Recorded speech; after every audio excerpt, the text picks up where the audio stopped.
Father Joseph Coffey and Reverend Ron Rawl came to the sidewalk in front of Planned Parenthood to help the 40 Days for Life campaign on a Saturday morning.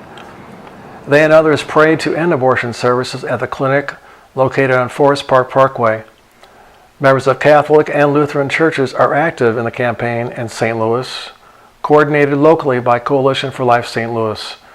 Coffey says the nationwide vigil is having an impact on Planned Parenthood clinics and other abortion providers in the nation. It's happening all over the country, different cities, hundreds of cities. It's a growing movement. It's very exciting. We get literature all the time telling about babies that have been saved, mothers that have changed their mind, clinic workers who have quit. So it's a fantastic thing where for 40 days the whole community gets together and says this is wrong. It began September 24th and runs until November 4th. Coffey, a Catholic priest and a Navy chaplain, is a recruiter for the Chaplain Corps.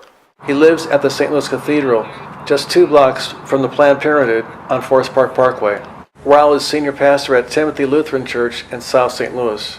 Well, it's something that we've been doing for a number of years when they have the 40 Days for Life. It's an opportunity to just give a peaceful witness to what we believe about the gift of life.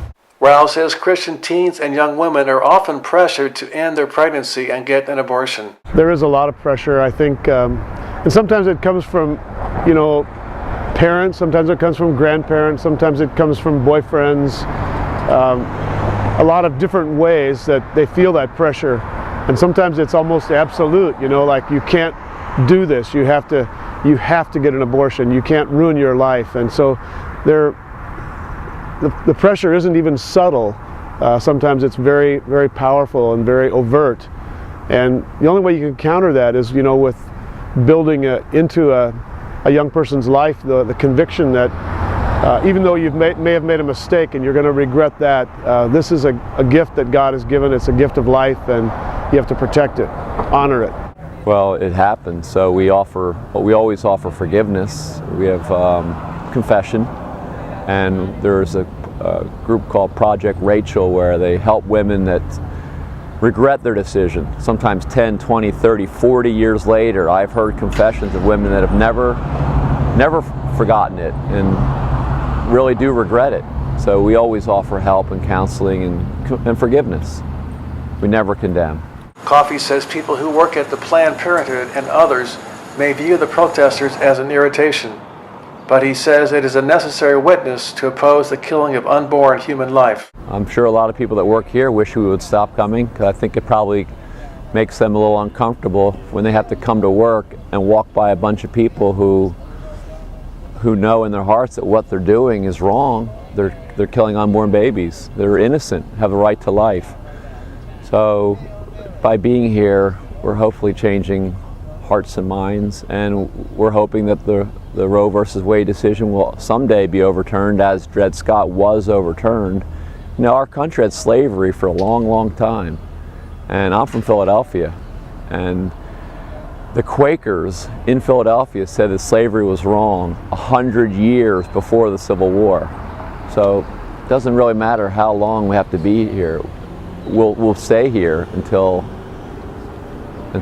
someday abortion is not only illegal but unthinkable. Rawl says he remembers the day when the Roe versus Wade case was decided in 1973. I remember when it happened. It was the year that I graduated from the seminary, and it was an astounding decision because it went against everything that we had believed about the Constitution before, that the Constitution provided protection for everybody, and all of a sudden the Supreme Court said it protects everybody except unborn children, in a sense.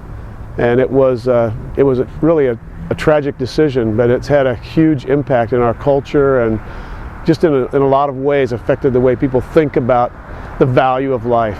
Coffey says even abortion clinic directors can have a change of heart. A woman named Abby Johnson used to be the director of a Planned Parenthood in Texas, College Station, Texas. She changed her mind. She realized what she was doing was wrong. She comes here with us, and she's been here before, and she's written a book called Unplanned. It's a very revealing book about the inner workings of Planned Parenthood. I recommend it to anyone. It's from a former director. So she knows now what she was doing was wrong, but she had convinced herself that she was trying to help. Well, we're trying to help too, but we don't want the baby to have to suffer because of, you know, an unplanned pregnancy or a crisis situation. We're saying that everyone has the right to life, even with unplanned circumstances, even difficult circumstances. That doesn't, you know, the right to life is more important.